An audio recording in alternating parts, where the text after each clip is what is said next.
Oh my goodness. I get to sit down with Brooke Hemingway. Hi, Brooke. Hey, I'm so happy to be here, Lisa. Thank you. We recently got to meet at a women's event, and I had the courage to just go up to you because I loved your keynote so much. You recently spoke here in Colorado, and I just want to Yes. thank you for being so warm and welcoming. You just create this vibe and this energy of like approachability. And so thank you for saying yes. Oh, awesome. It was so great to be there. And I think I'm approachable because I just want to be myself.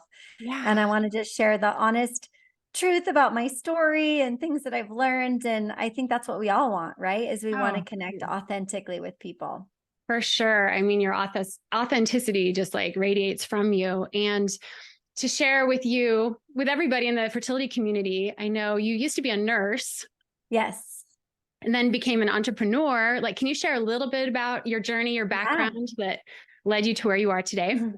Yeah. So I have actually a couple of degrees in health. My first degree was in kinesiology. I studied that at San Diego State University years ago. I'm 45. So like this was back when I was like 20, Yeah. right? So a long time ago. I was in fitness and I was a trainer and instructor for over 20 years. And I loved working in that capacity because it was a lot about teaching primarily women how to take care of themselves, like invest the time to come to the gym and work out and move your body. And, that's so great for so many things, as you know. And so I did that for a long time, but also mixed into that mix. I've been married to my sweetheart for 25 years. So we were really young when we got married. Yeah. I married him before he went to med school. And so we were in San Diego. He's going to med school. I would stay up late at night and help him study with flashcards for his exams. And I became really interested in the human body. I became like super fascinated with all the things that he was learning. And so I was kind of bored because we didn't have any kids the first 8 years we were married. And I was Mhm. like, well, I'll just go back to school and get a nursing degree. So I went back, got a nursing degree, worked for 10 years as an ICU nurse and loved the experience it gave me. But honestly, I didn't really love the profession. I didn't necessarily love being on the end of like, people are already sick, people are coming in like already falling apart. And I have so much respect for, nurses and doctors and the work that it takes to get there. But it just wasn't super in alignment with me. I wanted to be on the end of the spectrum where I was helping people to live healthier, to get back to natural health, holistic things. And so 8 years ago, I started a business in health and wellness, helping people to dial in their gut health and their hormones and decrease inflammation and all these kind of like functional things that are cool now, right? Like we hear a lot about functional Right. medicine and integrative medicine, which my husband is now an integrative medicine physician. He was an ER physician and he still practices that, but he is in integrative medicine as well. So I Fascinating. just found my passion back in entrepreneurship, leading women, coaching women, helping women to not only take care of their health and their bodies, which is a huge part of what I am, but also helping women to gain confidence and helping women to believe in themselves and especially moms. I work with a lot of moms because I am a mom and I'm Mm. really passionate about mothers being entrepreneurs because we have this thing about us where we have had to overcome hard things and even just like birthing a child or trying to get pregnant or going through 9 months of pregnancy, like that is one of the hardest things you will ever do in your life. And if you can do that, you can build $1 million business. Like, so Wow. I feel like there's like this pot of gold of like women that are mothers that like need to enter the entrepreneurial world. And by the Mhm. way, women, we have a lot of power. Like we're responsible for 80% of the buying decisions. And so we should also be like 80% of the marketing and the sales and the entrepreneurs. And I just don't see enough of that yet. So I Oh get my to gosh. coach people and mentor them in entrepreneurship, and I love it. So Oh that's a my little bit gosh. about me. You're so inspiring. I mean, as you know, the women that I support are striving to become moms. They want to get to that space, Yes. right? To become moms. Do Hmm. you have any personal connection with fertility challenges? I know you're a mom of six kids. That's a lot. Yeah. Did you have any personal struggles or did you have friends that you've been around that had gone through this path? Yeah, so I have friends. I have a really good friend that, had actually a couple that had stillborns. I've Oh, had many, yeah, and I just can't, for those of you listening that have gone through that, like it just, man, that rocks me to the core. I mm, can't imagine going through that. And just how gut-wrenching that would be. And many, many friends that have been through miscarriages, and that wasn't my story, but I have so much compassion for that. And I have people very close to me that have been through that. mhm, We didn't have children for 8 years because we got married really young and we decided like we weren't ready to be parents. Like that was mhm, not something. And so I grew up in a very religious background, which I'm grateful for. It was fantastic. But part of that, came with a lot mm. of pressure. Like, why aren't you having kids? What are you waiting for? And so A lot of for women can those relate to first, that. When people hear yeah, that, like the clock is ticking. When are you going to pop out a grandbaby for me or something like E that? exactly, Yeah. exactly, and I remember being asked those questions, and even though, miscarriages and infertility were not my struggle, I remember thinking when people ask me that, because I am an empath and I'm really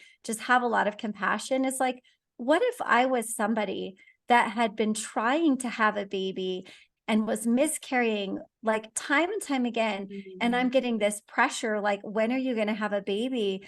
And I just always thought it was so wrong because I think fertility, pregnancy, the choice to have a baby, when you're going to have a baby, it is such a personal thing. And it's mhm. only between you and your significant other and God. And nobody else gets to ask about that. Yeah. Like, Thank you. Preach. I mean, seriously.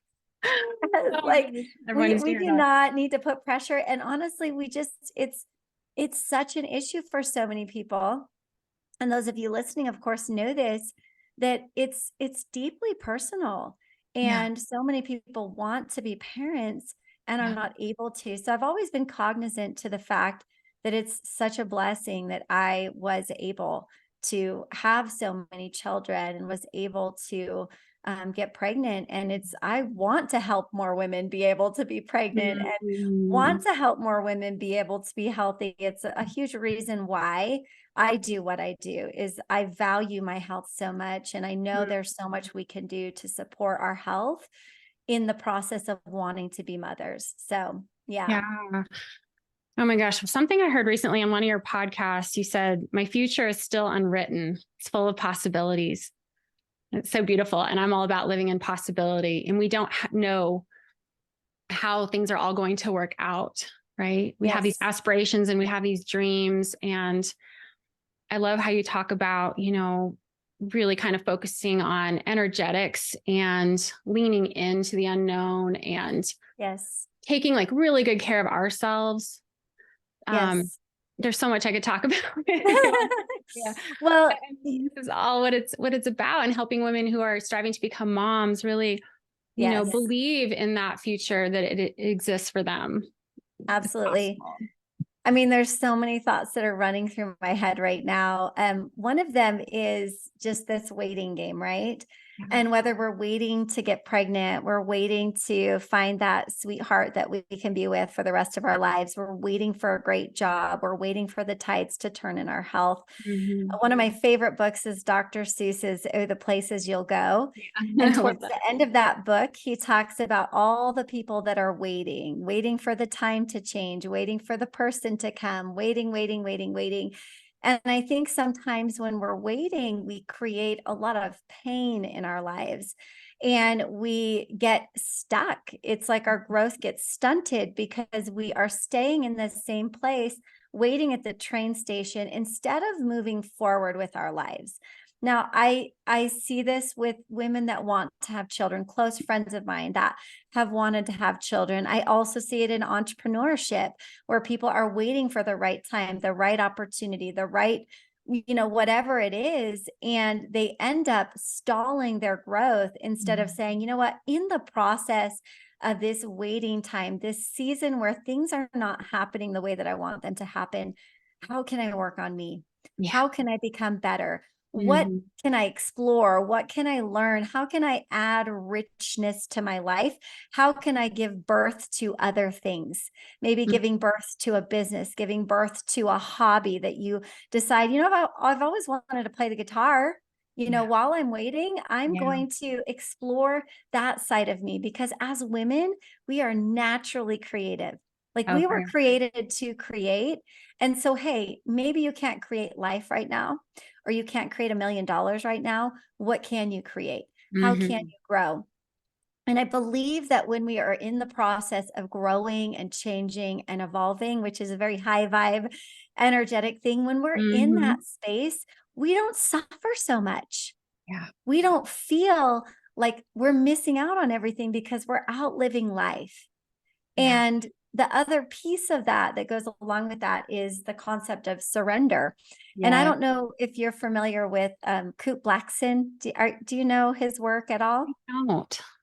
Okay, so those of you listening, Coop Blackson wrote a book called The Magic of Surrender.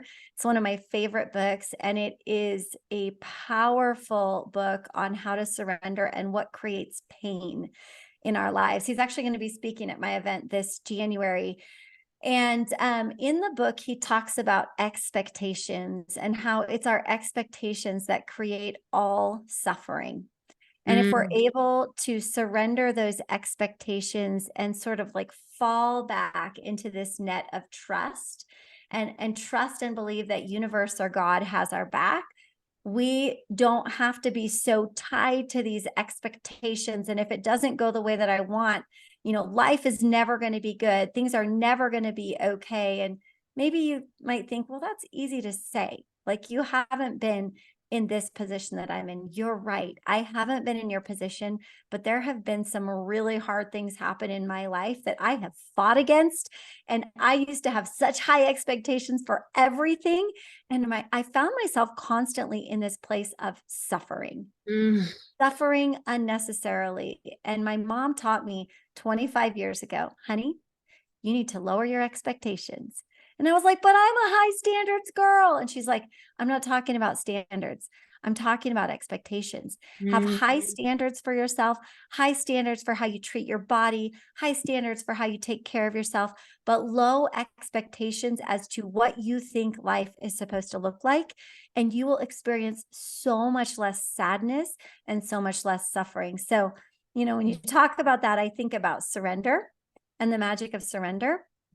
And I also think about being tied to growth and Yeah. what can I create and how can I change? Because if I'm in that place as a woman, I'm still living in the realm of producing, creating, productivity, and that gives meaning to life. Oh my gosh. You've nailed Mhm. so many things I want to go back to. Like exactly the waiting is probably the hardest part for many women on this path, like the waiting. And one thing I'm all about is living your life fully when you're in the waiting, like in Yes. pursuit of motherhood, in this pursuit of this magical journey, like make an adventure of it on your path to motherhood, like live and create, like you said, like, my background is an occupational therapist. So I'm all about like tuning Yes. into like what lights you up, those creative activities Hmm. that fuel you. I've had clients like learn how to make a scarf or, do the paint by numbers or making jewelry or just doing something that really taps you into more that energy of freedom to create. So thank you for touching Yes. upon that. And Yes. the surrender part, I mean, that's a huge buzzword in the fertility community. And people It really like, is. And just surrender. people might be rolling their eyes like, oh my Yeah. gosh, are we talking about this?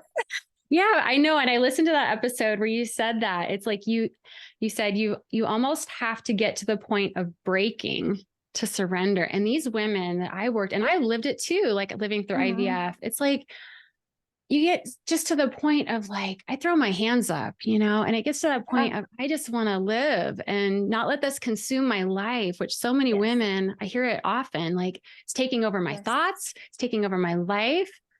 I've lost Yes. the joy in life. Yes. So It's like, I'll what be else can you create? Like we don't always get what we want in the time that we want. In fact, we rarely get what we want when we want it. Right? Mhm.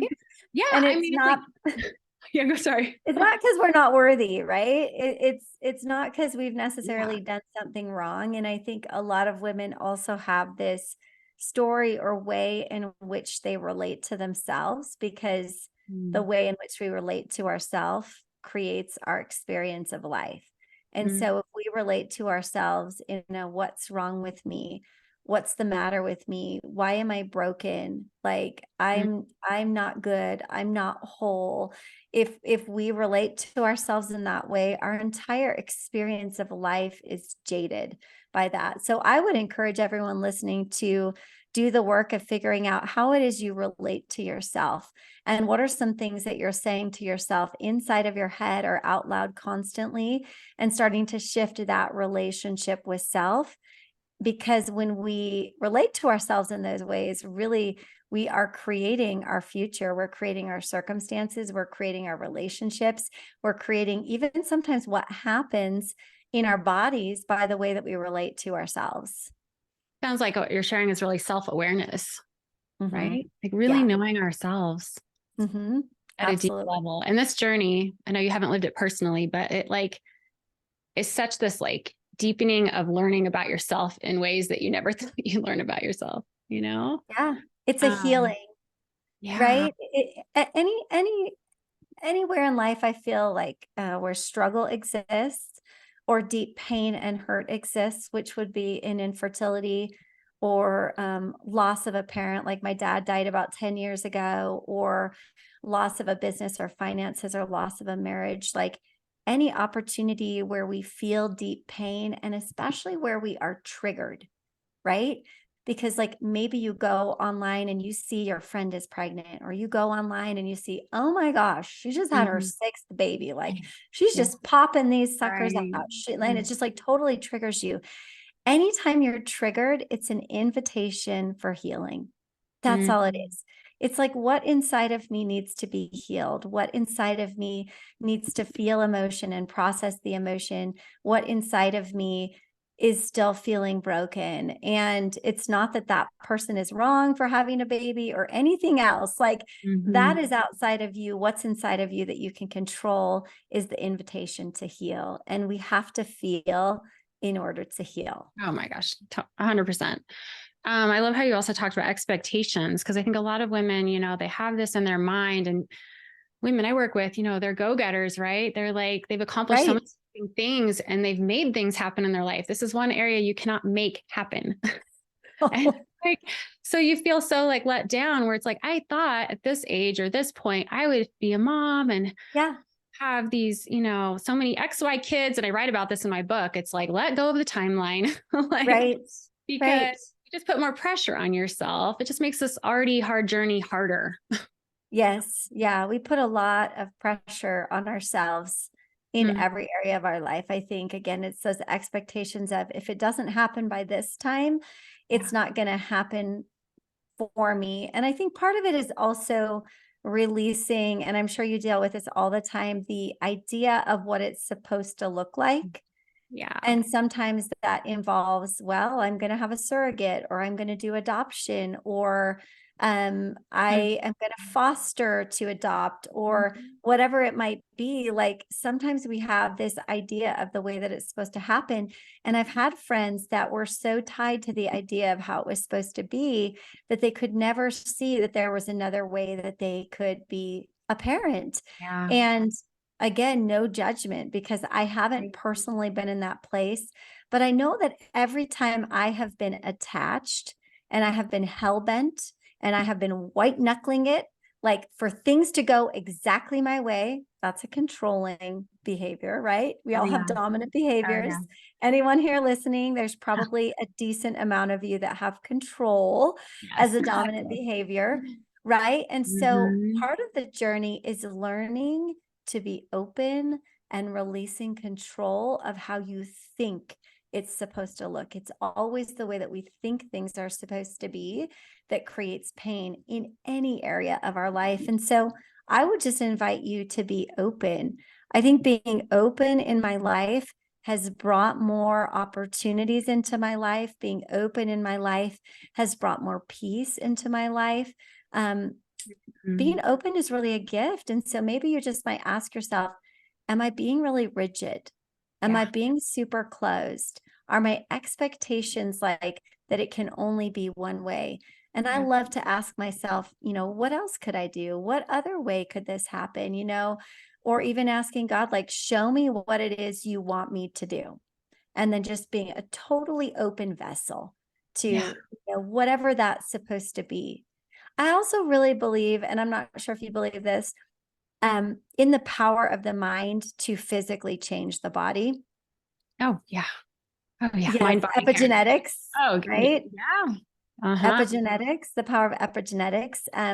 It's true, like it's scientifically proven. And even my husband has a health podcast, and he's integrative medicine, and he's done so much research, and he teaches people how to eat for hormonal health and how to decrease inflammation and how to improve your gut health. All of those things, you guys, will help with fertility.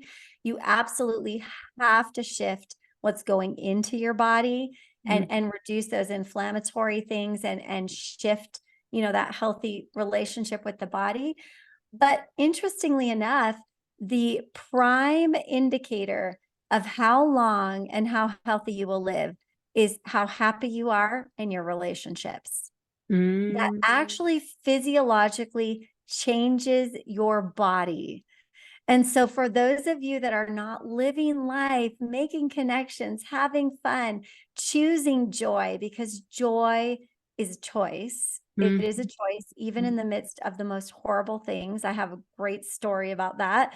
But like, it's a choice. And if you lean into connection, relationship, joy, fun, play, memories, your health is going to change on a DNA, RNA level. Your health is going to change. And so maybe the thing you need to do is focus on connection and joy. And that's going to shift things in your journey. I mean, I'm sure you've coached so many people, Lisa, that you're like, you know what, just say to hell with it. Just go out there, have fun, live your life, make connections, be happy. And all of a sudden, the next year they're pregnant. It's not magic. It's science.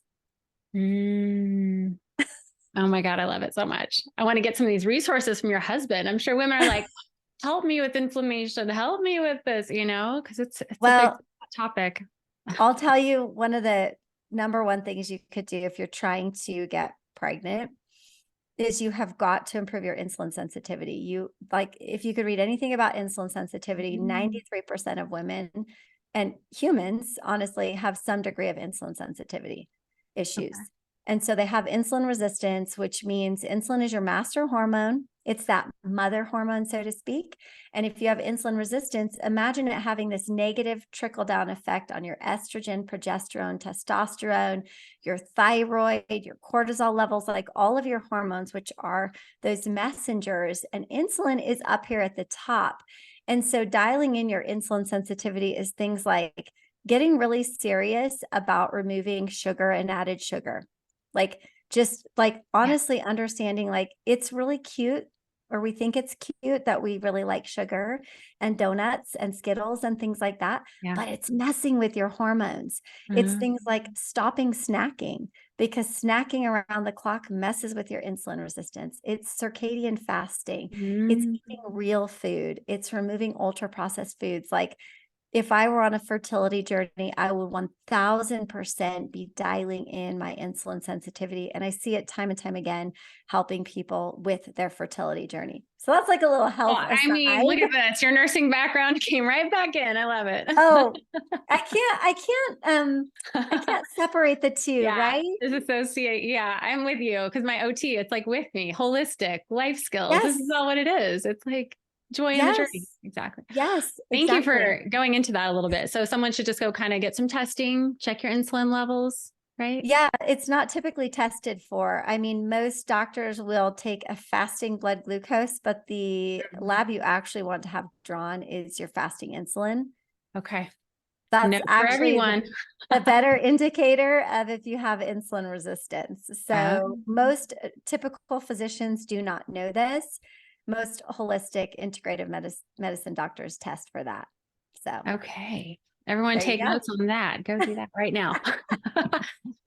Something you said that really stood out to me about being open, which I too, like, that is one of the ways I approached this path, was staying open. And when I did that, the right supports came my way and new opportunities and different resources, just like everything was pouring in. And I know you're really big on the benefits of hiring coaches, mentors. Like, can you speak Yeah. a little bit to that and the benefit, or just for anyone considering? Because I think, Yeah.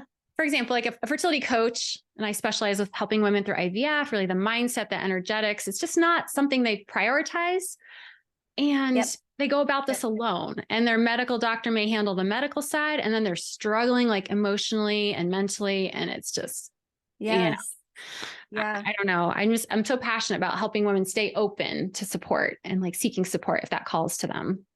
Yeah. So I obviously I'm a huge advocate of having coaches. I'm a coach myself. Yeah. I have a coach. I've had multiple different coaches, whether it's been a coach to help me through healing, a coach to help me build my business, a coach to help me overcome, negative limiting beliefs about myself. I've had multiple different coaches over the years. But my friend Justin Shank talks about 5 people you need in your life. And I think whether you're building a business or you are on a fertility journey, these are 5 types of people you want to have in your life. And the first one is a cheerleader, right? The cheerleader is the person that's like so positive. They're like, you got this. I believe in you. Get Mhm. back in there. They're like the pep rally, Yeah. right? Like they just think you are freaking amazing. They think you're going to have like 10 babies. They're like, oh, this is like, once we open up the gates, sister friend, like it's no problem. Like, just go have some more sex, right? It's like they're that person that believes Mhm. anything is possible for you and they Mhm. are rooting for you and Mhm. cheering for you. You need someone like that. Maybe a lot of you have people that are trying to make you doubt. Like, well, honey, maybe it's just not going to happen for you. It's like, I don't know that I really need people like that in my Yeah. life, right? So, Yeah. first one is a cheerleader. The second one is a bruiser. So the bruiser, as Justin describes this, is they're the person that's going to tell you the truth. They're Mhm. the person that, if they see you not taking care of yourself, not eating healthy food that would be supportive of pregnancy and fertility, not moving your body, just in victim mindset, complaining all the time, they're the person that's going to get real with you. And they're going to say, listen, Lisa, if you want to get pregnant and you want to have a baby, this is not the way to do this. You are better than this. I want you to pick Mhm. yourself up. I want you to get back into the fight. You were made for more. Like Mhm. they're the person that's not going to let you stay down in the dumps. Okay, they're going to tell you Mhm. the truth. We need people that tell us the truth. We don't just need cheerleaders. We need the Yeah. truth Yeah, we because do. there's some things we need to hear, right? So Mhm. that's the bruiser. The third person is the softie. And the softie is the person that, you have another miscarriage. You have a failed IVF attempt and you are devastated. That's the person that just has so much empathy and compassion, and you can just bawl or you can curl up in a ball, or they just like intimately understand and they let you be sad and they let all those emotions come out. And then they help pick you up, dust you off, and get you back on Mhm. your way, Mhm. right? They're that Mhm. soft place to fall. The fourth person is a mentor. So a mentor is someone who has been where you want to be. So, relative to this podcast, it would be someone who has walked the journey of infertility and learned how to master their health, master their mindset, maybe master their spiritual connection, Mhm. master their relationship while through the process of going through infertility. And now they have a baby, or maybe they have 2 babies or Yeah. whatever it is. But Yeah. they have walked the path and you've seen them do it and you're like, I want to do it like that. I Mhm. want to learn from someone who has been there. That's a mentor. Okay. Now, a Mhm. coach is someone that's going to help you to see the blind spots. They're going to help you to see the things that you can't see. They're like the person outside of the jar and they can read the label, and you're inside of the jar and you can't read the label. The coach is like, oh, since they're outside of your mind and they're outside of you, they can see what you're missing and they can ask those questions that will challenge you, that will help to unlock the things that you need to change and the ways in which you need to grow. So I feel like we all need those 5 Mhm. people, and you really don't want those 5 people to be one person. You Yeah. want to have 5 different people in your life that Yeah. fill these roles, not just one person, because that can feel like Dr. Jekyll and Mr. Hyde, right? So Yeah. we want to have this strong, support system of these different types of people to help us through any kind of hard journey or path or like monumental thing that we're trying to do, such as having a baby, building a business, Mhm. getting through divorce or loss of a loved one. We need these 5 Mhm. people around us. That's so beautiful. I know. Thank you for sharing that. I got to hear that too when I met you, when you spoke and did your keynote. It's so true. We need our team. Yeah. We can't do this alone. And a variety of people that add to our life, enhance our life, and foster our growth, right? Yes, absolutely. And Absolutely. would you share for you personally, what are some of the ways that you kind of stay in an optimal, aligned way of living? I know Yeah. fitness is hugely important to you. I think you used to be a fitness professional, right? Yep. Yep. I did. Um, yeah. Um, well, it might seem boring because I think the things that, make people stay in this sort of high vibe, high energy state, like high productivity, high hopefulness, high resiliency, honesty, are Mhm. not necessarily things that seem sexy. Like a lot of times they're looking for some like, oh, give me a biohack or give me something like sexy or like new. But most of what I share is not new. I really truly believe in self-care, but the way in which I believe in it is maybe a little bit different than how other people would define it. I don't really believe a ton in superficial self-care. I think superficial self-care can be nice. Like obviously, I like to go get my nails done. Like they were looking really bad right now. I need to get them done. Yeah. Any of you that get gel, you just like start peeling it off Yeah. towards the Yeah. end. Yeah. I have Yeah. like half gel nails right now. Okay. But that stuff is fun and that stuff is nice. But what I really want to do is a deeper level self-care. Deeper level self-care are the things that you can't necessarily see. I want to get 7 to 8 hours of sleep because I know if I do that, I have less inflammation. Yay, fertility, right? I have less inflammation. I want to put nutritious foods into my body that nourish my body, don't steal Mhm. from my body, don't deplete from my body. That is a form of self-care. For me, nutrition and food has nothing to do with me trying to look a certain way, and it has Mhm. everything to do with me wanting to feel a certain way. And so I often encourage people with self-care, well, track what you eat and then 30 minutes later, tell me how you feel. How's your mood? Yeah. If it's been like a Big Mac and Skittles, you probably feel depressed or tired True. or True. anxious. And so Mhm. self-care is what I put in my body, not just what I put on my body, like makeup and hair care products and things like that. It also, for me, includes movement. Movement is this beautiful form of self-care that's also like a spiritual thing for me. I love taking walks and being in nature. And I once heard a Mhm. podcast about healing that talked about the cadence at which we walk is 60 to 80 beats per minute. And one of the reasons why we're so drawn to walking, if we start doing that on a regular basis, and I would highly recommend this on your fertility journey, is Yeah. that when we were in the womb, what was the thing that we heard? The heartbeat, the mom's heartbeat. Our mother's heartbeat at Yeah. a cadence of 60 to 80 beats per minute. Oh my And gosh. so when we walk at 60 to 80 beats per minute, it is like this rhythmic, sort of therapeutic, stress relieving Mhm. activity that has so many health benefits. It's not uncommon for me to walk 3, 6, 9 miles a day. What I do is instead of sitting down at my desk as an act of self-care and self-love, if I'm going to take a phone call with my mom, if I'm going to coach a client, if I have to call somebody, I'm like, I am not doing this sitting in my seat. An act of love and self-care would be for me to take this outside, for me to take it on the treadmill and just get my body moving.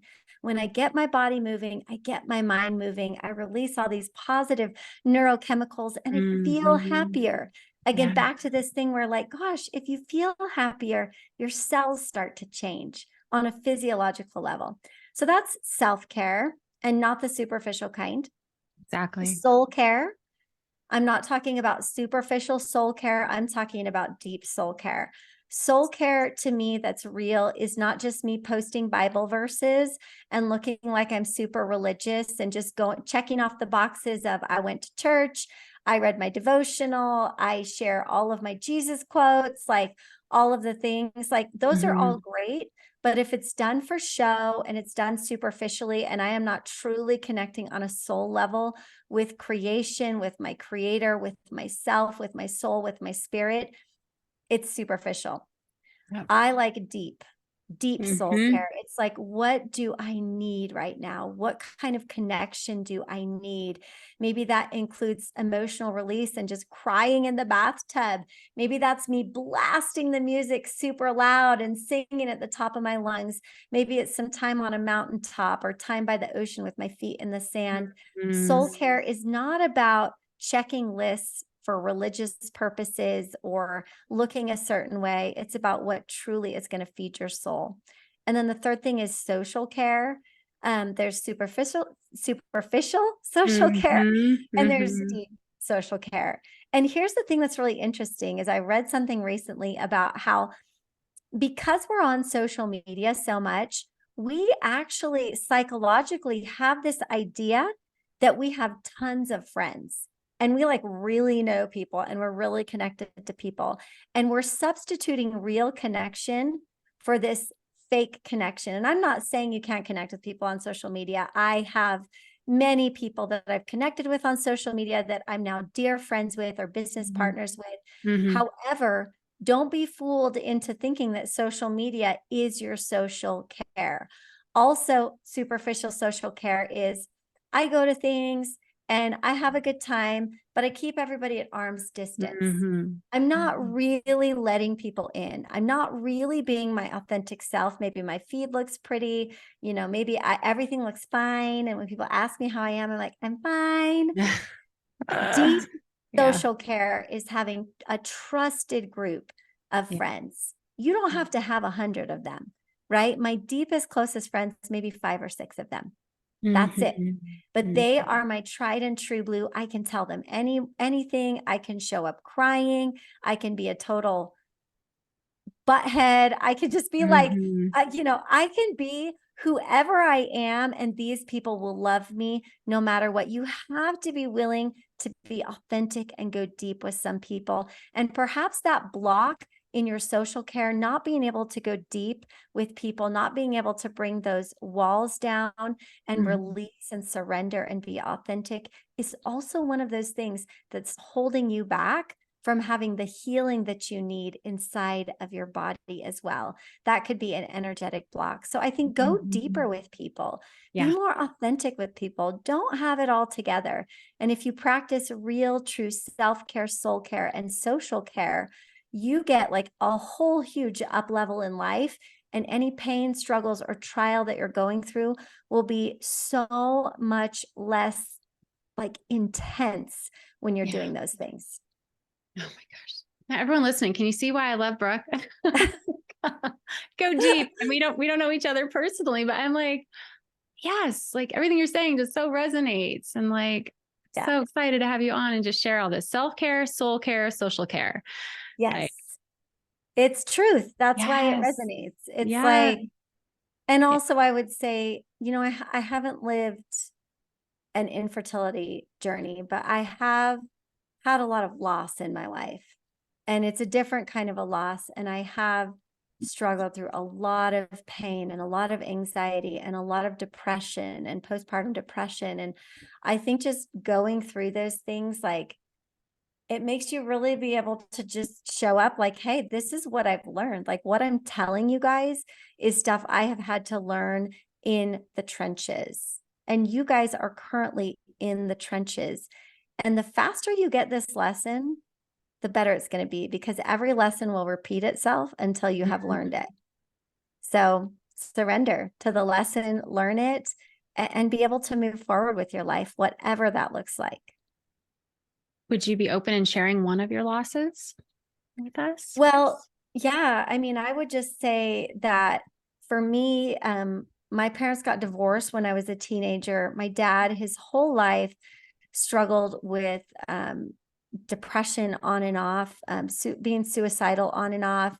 self-sabotaging, self-destructive behaviors that led to my parents, getting a divorce when I was 16. And until about 10 years ago, till I was about 35. So from the time I was 16 till I was about 35, 36 years old, his life was a mess. And so I had this father, and I was an adult, and I was having babies, and I was trying to help him manage his life and trying to help him to realize that he could change, that he could have happiness.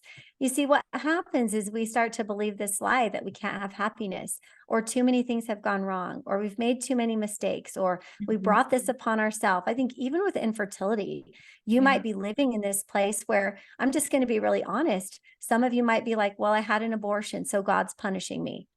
Or, well, I took all these medications and antibiotics for acne when I was younger, and so it's my fault. And we get into this cycle where we're just like faulting ourselves and shaming ourselves and blaming ourselves. And that's what he did for his entire life. And then about 10 years ago, at 66, he had a stroke, which is really young. And I was living in Hawaii at the time. He was on the mainland.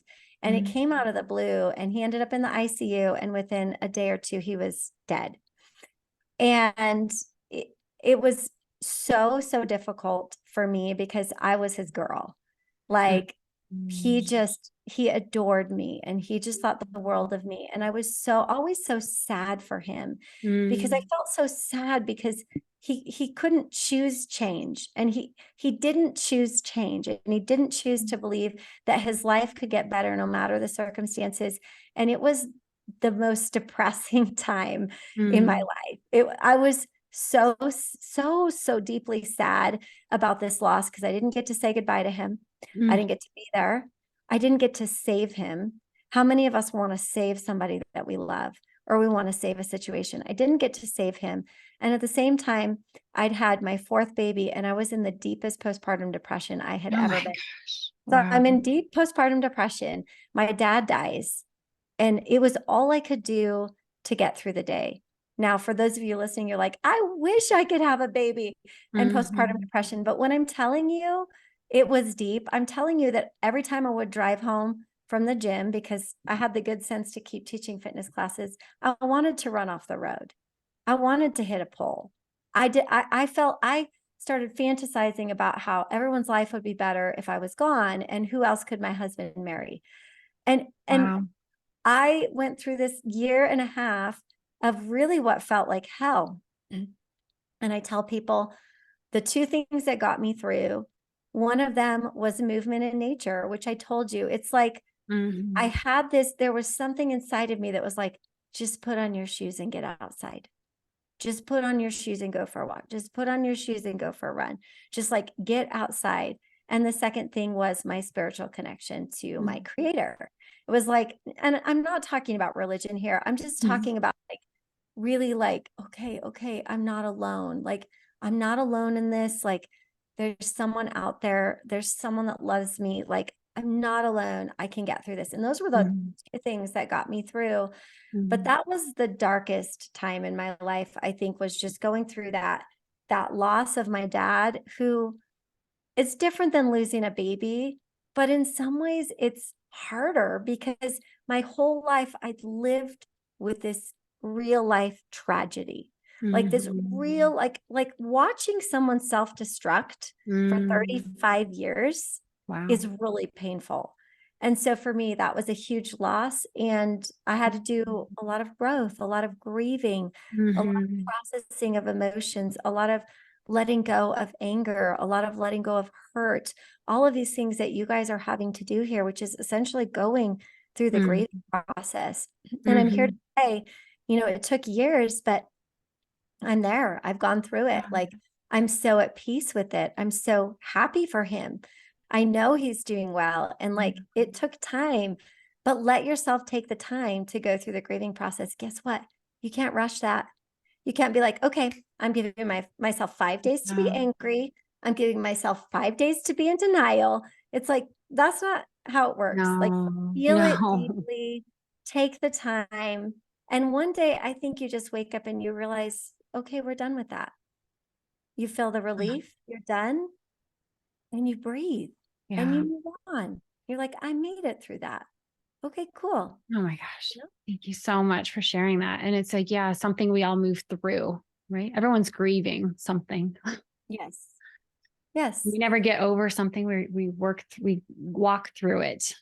Right. Right. And it comes back up at times, right?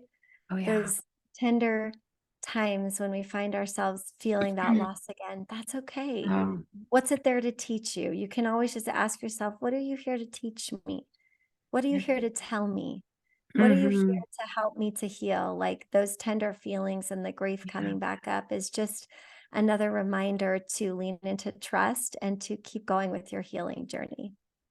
So beautiful. I needed this too. I lost a mom 5 years ago too. And it's like, she's with me all the time, but going through IVF at the same time was one of the most challenging things I've ever gone through. Striving to become a I can. mom and kind of saying goodbye to my mom in a way. It was so hard. So I just thank you for sharing that. That helps me a lot. You're welcome. You're welcome. This has been so beautiful. Like you've just opened up. I'm so grateful to have this Oh, connection, this conversation. And I want everyone to find you. What can you, and you have an event coming up in January. I want you to share it all. yeah, I do. I mean, I'd love Mm, to connect at Hemingway Half Dozen for my half dozen humans. So that's where you can find me on Instagram. BrookeHemingway.com is my website. I do an event every January. It's my heart and soul. It's my passion project. It's called Align. And we talk all about alignment because I believe whether you're on an infertility journey, a business journey, a life journey, exploration, whatever you're on, when you're able to understand what true alignment is, you're mhm. able to unlock more success, more peace, and more enjoyment in your life. And so, this is a personal growth and development event. It's also great for entrepreneurs. But I have people that come that are not entrepreneurs. It's really just this incredible 3 day high vibe, amazing room full of incredible speakers that are just going to pour into you and love you. And I feel like anybody that comes into this room, they leave with like a whole army of new friends because these are Yeah. like real people. They're not just people that got dressed up to look super cool and be in the cool girls club. Like you can get dressed up, of course, Yeah. but I feel like it's one of the most real rooms because Mm, I feel like that's what I attract. I mhm, attract, people that are showing up as their real self and they absolutely want to connect with you. They want to be your friends. They don't need mhm, anything out of you. So it's a great room for connection, for growth, for healing. And if you're an mhm. entrepreneur, it's like a shot of rocket fuel at the beginning of the year. So that's I love it. alignEventsLive.com. And I'd love to see you there. Yay. Oh my gosh. Well, I'll include everything in the show notes and just thank you so much, Brooke. You're amazing. Thank Of you. Thank you, friend. Thanks for having me. course. Bye. Bye.